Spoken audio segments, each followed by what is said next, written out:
galera, Zabo Lima na área junto, olha só. Eu coloquei um samurai aqui, tá legal. Bom, pessoal, é isso mesmo. E Vestibulando na História, é isso mesmo. Nossa série tá ficando bacana, tá ficando longa, tá ficando aí completa. Vamos continuar História do Brasil! Nesse episódio de hoje, nós vamos falar sobre Primeiro Reinado. Ó, estamos entrando aqui em Brasil Império, Primeiro Reinado. Roda a vinheta!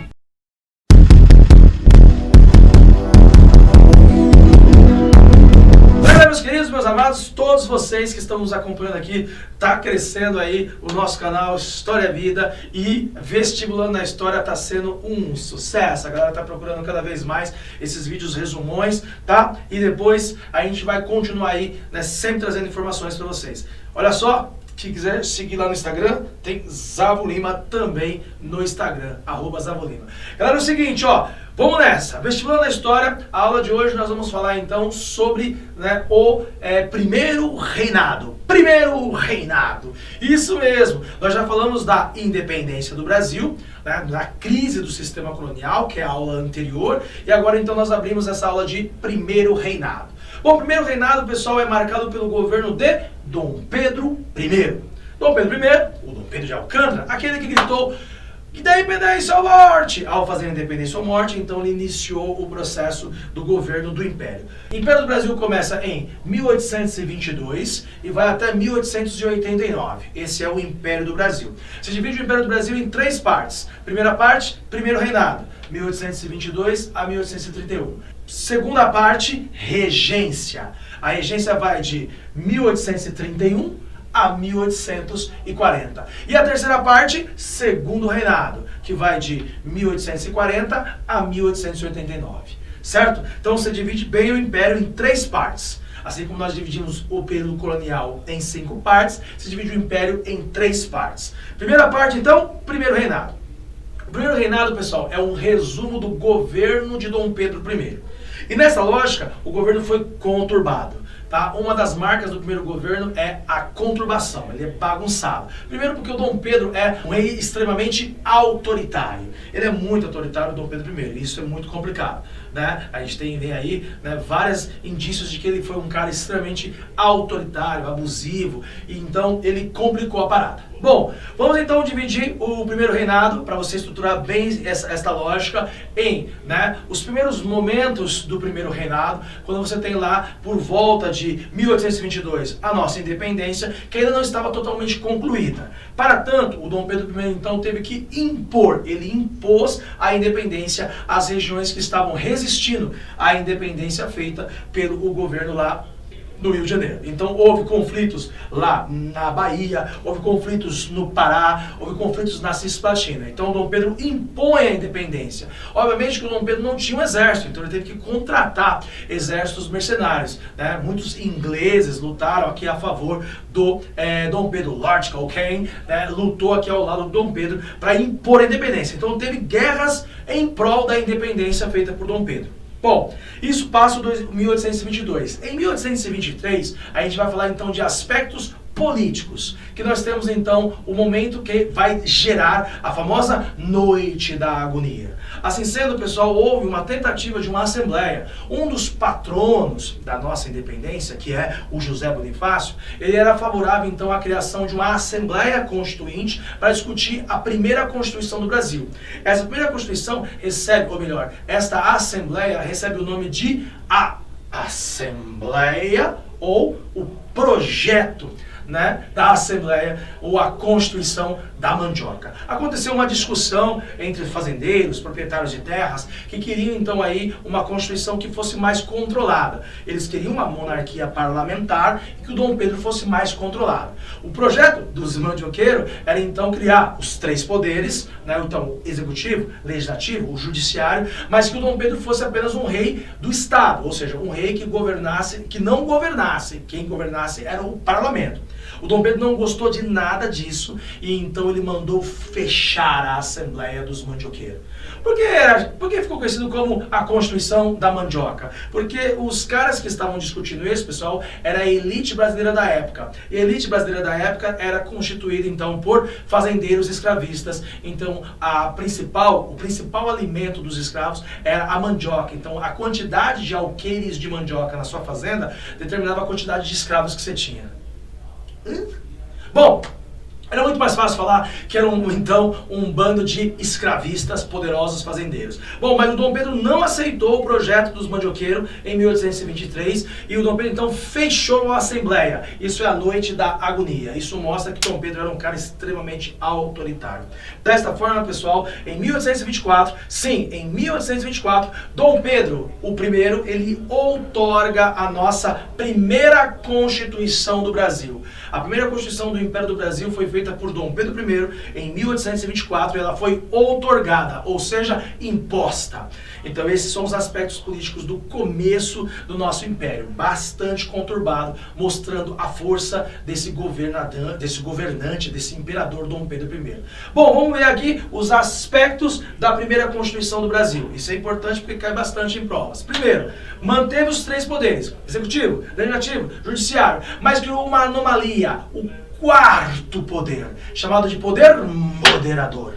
O quarto poder, o poder moderador, pessoal, estava nas mãos do imperador Dom Pedro I. Então ele controlava os outros poderes. Então praticamente o Brasil vivia um absolutismo escamoteado aí entre os poderes. 4 poderes, muito importante. Outro ponto muito importante, pessoal, é a ideia do voto censitário, ou seja, só os ricos poderiam participar do jogo político. Para ser eleitor, tinha que ter um determinado tipo de valor para você então ser um eleitor. Para ser um candidato a deputado e um candidato a senador, também tinha um outro tipo de valor. Então você enquadrava os políticos e os eleitores por censo e valor monetário. E também é muito importante lembrar que o Senado, durante o Império, era vitalício. Você trocava o senador depois que ele morria.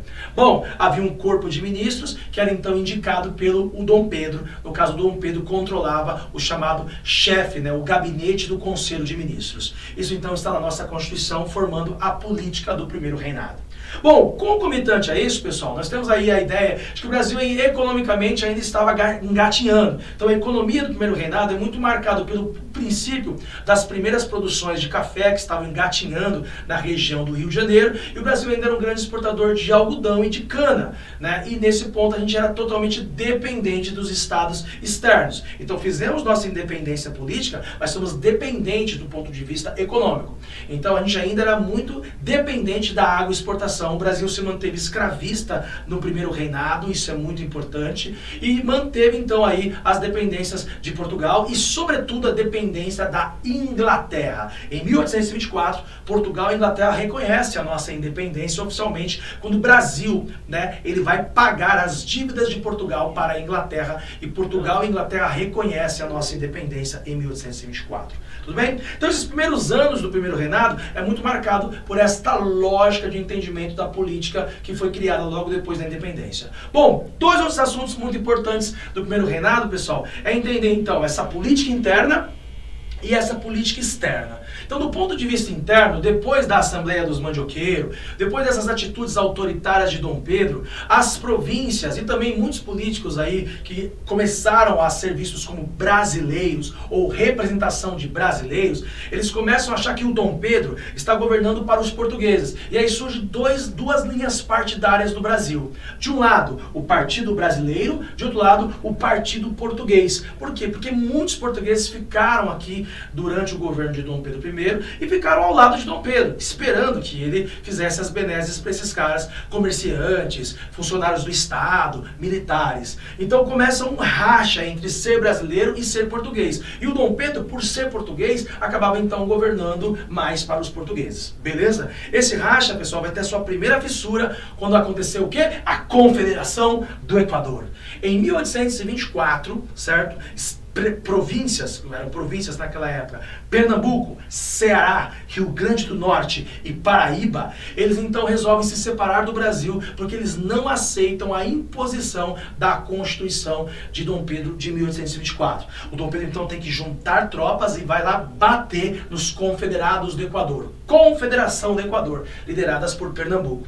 Nesse ponto então eles eram republicanos, separatistas e não aceitavam o autoritarismo de Dom Pedro. Dom Pedro derrotou a chamada Confederação do Equador e impôs uma severa punição aos envolvidos. Um dos principais personagens dessa confederação, pessoal, foi o Frei Caneca. O Frei Caneca, um líder pernambucano, ele então, membro do clero liberal, ele foi executado. Dom Pedro mandou executá-lo. A maneira como Dom Pedro agia com os fatos e os acontecimentos, pessoal, mostrava sempre esse autoritarismo. Então, crise interna. A política interna, então, tinha um racha entre os caras que defendiam Dom Pedro e os caras que eram contra Dom Pedro. Externamente também aconteceram várias coisas. Por exemplo, lá na Cisplatina, lá na região do Uruguai, houve então a Guerra de Independência do Uruguai, ou a chamada Crise da Cisplatina, ou a Guerra da Cisplatina. Dom Pedro então não aceitou a separação do Uruguai e do Brasil, no caso da Cisplatina, mandou tropas para lá e foi derrotado. Uma guerra entre 1825 a 1828. Em 1828, o Uruguai se tornou independente do Brasil. Então, Dom Pedro perdeu o Uruguai. Internacionalmente, Dom Pedro então foi punido aí pelo seu autoritarismo, perdeu o Uruguai. Isso ficou feio para ele e, obviamente, que a imprensa que já existia no Brasil pegava pesado nas acusações contra a maneira de como Dom Pedro governava. Assim, dessa forma, pessoal, crises externas, crises internas vão abalando o governo de Dom Pedro. Na reta final do governo de Dom Pedro, em 1826, em meio à Guerra da Cisplatina, Dom João VI, o rei de Portugal, morreu. E automaticamente quem era o herdeiro, hereditário do trono de Portugal era justamente Dom Pedro I, que era então filho de Dom João. E ele se candidata ao trono de Portugal. Olha só que maluco, ele é rei do Brasil e agora ele quer ser rei de Portugal. E a galera aqui do Brasil não gostou nada disso. Ou falou, ou você vai para Portugal ou você fica aqui. Então ele manda para Portugal a sua filha, Maria da Glória, para garantir o trono para ele lá em Portugal. Só que chegando em Portugal, ele tem que enfrentar, ela, no caso a Maria da Glória, tinha que enfrentar quem? O irmão de Dom Pedro, Dom Miguel. Então acontece uma guerra, um confronto entre os chamados miguelistas, que apoiavam o irmão de Dom Pedro ser o rei de Portugal, o Dom Miguel, e os chamados realistas, que apoiavam que Dom Pedro deveria ser o rei de Portugal e em favor a filha dele, a Maria da Glória. Dom Pedro aqui no Brasil mandava dinheiro para Portugal para fomentar essa guerra, dinheiro que poderia ser investido no Brasil, dinheiro que era então dos impostos do Brasil, e a população brasileira não estava gostando disso. Então isso fica conhecido como, pessoal, a questão do trono português. A questão do trono português é uma das coisas que vai abalar o governo de Dom Pedro I. Tá? Então olha só, Guerra da Cisplatina, Confederação do Equador, questão do trono português, Portugal, os brasileiros não estão gostando muito de Dom Pedro. Uma das questões fatídicas, pessoal, que vai gerar a abdicação de Dom Pedro é justamente quando ele não está mais quisto, a imprensa começa a pegar no pé dele. Dom Pedro era muito chiliquento com a imprensa, e então um inimigo político dele, que era um jornalista chamado Líbero Badaró, foi assassinado em 1830, apareceu morto, executado na sua casa. Houve então facilitações para que o assassino, envolvido com os portugueses, fugisse do Brasil. Ficou muito feio isso para Dom Pedro. Então a imprensa liberal, os brasileiros começam a ficar muito contra Dom Pedro. E em 1831, pessoal, acontece um fato muito importante, político e ao mesmo tempo social, lá no Rio de Janeiro. Dom Pedro, então, pessoal, estava em campanha e visitação lá em Minas Gerais. Ele voltaria para o Rio de Janeiro. E ao voltar para o Rio de Janeiro, os portugueses, o partido português, iam fazer uma recepção dele, porque ele foi muito mal recepcionado no Rio de Janeiro, porque os brasileiros encheram o saco dele lá. Ao chegar no Rio de Janeiro, pessoal, então, o que seria uma festa de recepção a Dom Pedro, virou uma batalha campal. Os brasileiros e os portugueses saíram na porrada, né? Ou seja, e como havia muitos bares ali em torno do Paço Imperial, onde havia o governo lá no Rio de Janeiro, então ficou conhecido como a Noite das Garrafadas. Portugueses e brasileiros saíram na porrada em prós e contras a Dom Pedro. O governo estava insustentável, acontecendo esse fato lá em Portugal e todos esses fatos aqui no Brasil, né? Em 7 de abril de 1831, o Dom Pedro I, aquele que proclamou a independência, ele abdica do trono do Brasil e vai para Portugal assumir o trono de Portugal. Desta forma, então, pessoal, o Dom Pedro lá em Portugal vira Dom Pedro IV de Portugal, ele consegue derrotar o irmão Dom Miguel e assume o governo de Portugal. Mais um pouquinho sobre a história de Dom Pedro, pessoal. Ele acabou vindo morrer um pouquinho depois, tá? Ele assumiu o trono de Portugal em 1831 e em 1834 ele morreu de tuberculose lá em Portugal. Dom Pedro I, esse que proclamou a nossa independência e fez um governo bem conturbado. Bom, esses pontos que eu falei para vocês, possivelmente são muito quistos por questões de vestibulares aí sobre Dom Pedro I, né, e o seu governo. Beleza, pessoal? Então olha só, se vocês gostaram desse vídeo, clica, compartilha, ativa o sininho para receber as notificações, compartilhe conhecimento, pessoal. Zabolini História Vida, esse vídeo para vocês com muito coração, muito amor, né? Esse amante da história, professor, que quer que vocês gostem de história como a gente gosta aqui. Valeu, até o próximo vídeo, tchau, tchau, galera, tchau, tchau, valeu, até mais.